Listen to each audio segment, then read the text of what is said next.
We have seen the New York Rangers really take this team in a different direction this offseason by, of course, changing up the roster quite a bit, but also changing up the coaching staff as well. And some other change we're going to see with the New York Rangers is, of course, the play-by-play legend of this franchise. Sam Rosen has, of course, retired, and he will no longer be the actual play-by-play guy for the Rangers. So in today's video, we're going to take a look at a pretty interesting article here as the legend himself, Sam Rosen, has kind of came out and given some quotes about his kind of thoughts and, I guess, opinions on the New York Rangers offseason moves so far. So in today's video, we're going to take a look at this article here where Sam Rosen basically gives his opinion and kind of talks about the moves that have been made so far this offseason with guys like Chris Kreider being traded away, Vladislav Gavrikov being signed, and also another player that could possibly kind of step up to really kind of take that place of Kreider and possibly kind of run with that spot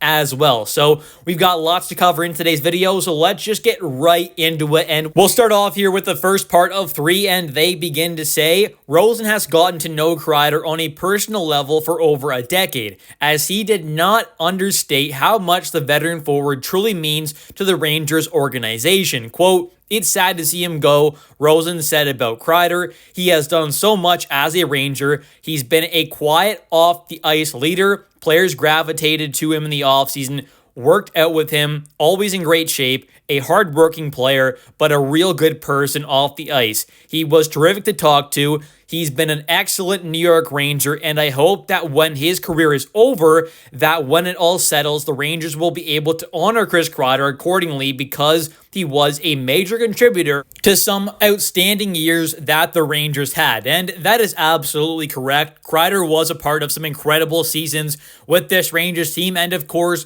was not quite able to help get this team over the hump there to actually win that cup for the first time in quite a while, but he ended up being a part of multiple great long playoff runs. So I think he's obviously been a part of a lot of success with this team.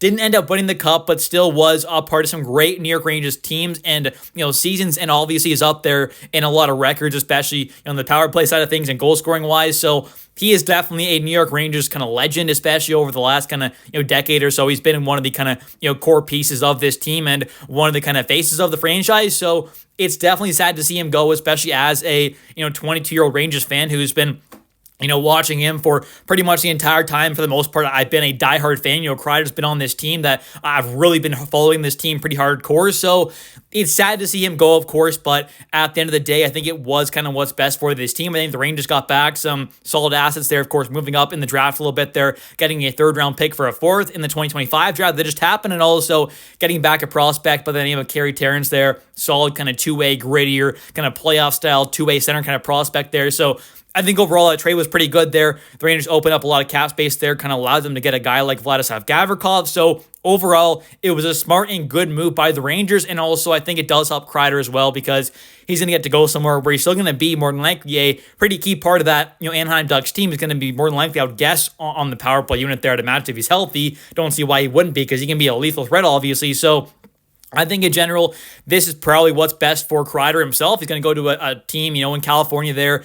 Maybe he likes the weather, I'm sure, maybe a bit more. Lots of players do, of course, it being quite a bit warmer than New York. And then he also, is joining a couple of former teammates as well of the Rangers, so he's not going there alone. So I think overall it should be a good kind of fit for Kreider, and this trade was definitely good for both sides, I think, at the end of the day. And now we'll move on to the second part here where they go on to say the 77-year-old broadcaster wasn't necessarily surprised by the Kreider trade, though, and he believed moving on from him was a good business decision given his age and contract.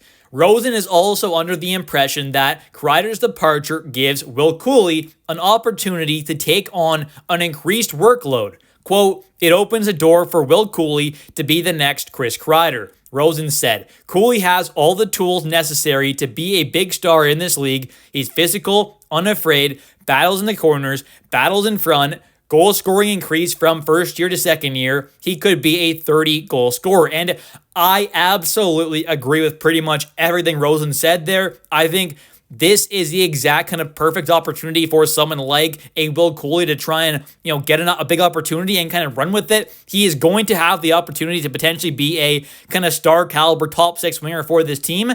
Whether or not he gets that level, we'll have to wait and see. But Will Cuylle is still very, very young. He's got some great size there, pretty good skating ability for that size, like not too bad there. He loves to battle around the net there like a Chris Kreider. He's got that good two-way game like a Chris Kreider. He can kill penalties like, you guessed it, a Chris Kreider. He's a good goal scorer, solid playmaker. He just does a lot of the things that Kreider does, but also I think has a bit more kind of bite to his game there, a bit more kind of toughness and physicality. So I think overall, this is a player who, may not ever hit that 50-goal mark like a Kreider did, of course, but I do think he definitely has the potential to be, yeah, sure, a 30-plus goal scorer, maybe somewhere around the kind of 60, 70, maybe point per game mark for sure. It definitely has that potential, but I do think the big thing with him is he does have that great kind of all-around game there, can be a good penalty killer, but also can bring a lot of toughness, physicality, stick up for teammates, battle in the corners, battle up front, just do all those kind of tough, gritty things that you want, and he definitely has that kind of, playoff style in his game there, which I definitely love to see. So I think with Kreider leaving, this is the perfect opportunity, like Sam Rosen said, for someone like Will Cuylle to kind of take that spot there, take a big step up once again in his game, and possibly, really kind of turn into a possible star, because he definitely has that potential there. And with his kind of play style and game style there, I think that fits exactly kind of what this team has been missing for the past kind of, few seasons now. So adding in a guy like Will Cuylle, and not necessarily adding him in, but having him kind of break out like he did this past season, then also adding in a guy like JT Miller alongside that, and then getting a guy like Gavrikov in the back end, I think is pretty incredible. And then you also got to consider that, when the last time the Rangers were in the actual playoffs there against the Florida Panthers, for example, they didn't have this version of Will Cuylle, who kind of took that massive step forward in his development, right, becoming a real kind of top six caliber forward. We didn't have that Will Cuylle. We had the kind of fourth line version of him. Then we also have now added in a guy like JT Miller since then, and also a guy like Vladislav Gavrikov, and even someone like a Will Borgen as well, just some other kind of solid, defenseman back there as well. So I think in general, we have seen this team make some pretty major upgrades and, kind of moves that have gone in the right direction towards the kind of playoff style of game there since the last time we were in playoffs. So I think right now this team is built in a better way for the playoffs there to compete against those teams like the Florida Panthers, who are so tough and physical. So I really do like the direction this team has kind of gone in, and I do hope a guy like Will Cuylle can take a pretty massive step this upcoming season once again, like he did this past season. And now for part three here, they go on to kind of talk about the signing of Vladislav Gavrikov and, trading away Kreider Miller. So they end up saying, in Rosen's opinion, it was the Rangers signing of Vladislav Gavrikov, Miller's high asking price, and the need for more physicality that ultimately led the Blue Shirts ultimately to not bring back the young defenseman, talking about Kreider Miller. Quote, I think part of it is the business side. When you see another team give him $7.5 million, that is a huge contract, and I don't know that the Rangers were prepared to go that high, Rosen said of the Miller situation. Quote, I think he will only continue to grow as a defenseman. It's a tough decision to make to add Miller with a huge contract. I don't think they could have afforded that. And I personally think when you see what we ended up signing a guy like Vladislav Gavrikov for, it being a 7x7 deal, and then you see that a guy like Kreider Miller got a $7.5 million deal, $7.5 million cap hit, I think the Rangers did pretty good here. I think overall, getting back a first and second round pick alongside Scott Morrow, and then you're also able to go out there and sign Vladislav Gavrikov for $500K less per season than a guy like Kreider Miller, I think that's pretty much worth it. So when in this kind of whole trade package here, you can kind of add in a guy like Vladislav Gavrikov to it almost, where the Rangers basically ended up having a choice there. They could either have Kreider Miller by himself on a long-term deal with a $7.5 million cap hit, or they pretty much have the option to then sign a guy like Vladislav Gavrikov, so get Gavrikov, and also get back a first and second round pick in a loaded, hugely loaded 2026 class. And also, they got back, of course, a high-end prospect who's a right-handed shot defenseman, 6'2", solid two-way guy, a little more offensive though, but still a good prospect there who's NHL ready in Scott Morrow. So they got back some great pieces there, four really good key pieces for a guy who I think the team didn't really want to have here long term. So I think overall, that was an incredible move there by the Rangers.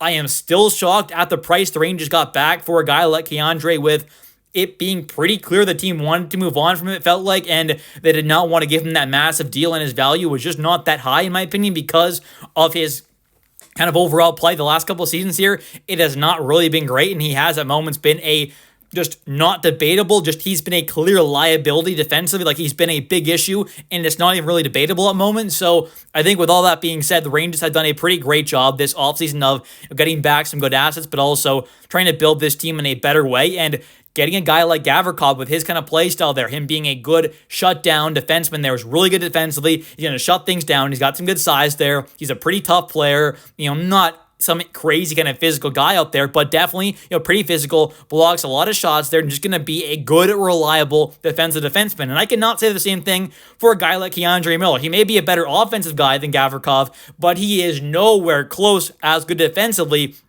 as a guy like Gavrikov is. So I think this was a clear upgrade for the Rangers, getting a guy like Gavrikov over K'Andre Miller.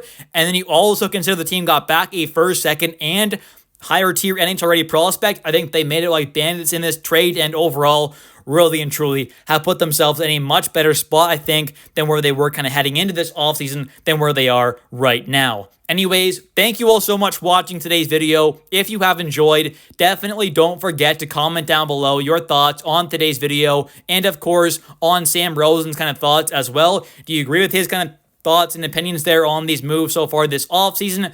Let me know in the comment section down below. And also, don't forget to hit that subscribe button for daily New York Rangers content. I'll catch you next one, and let's go Rangers.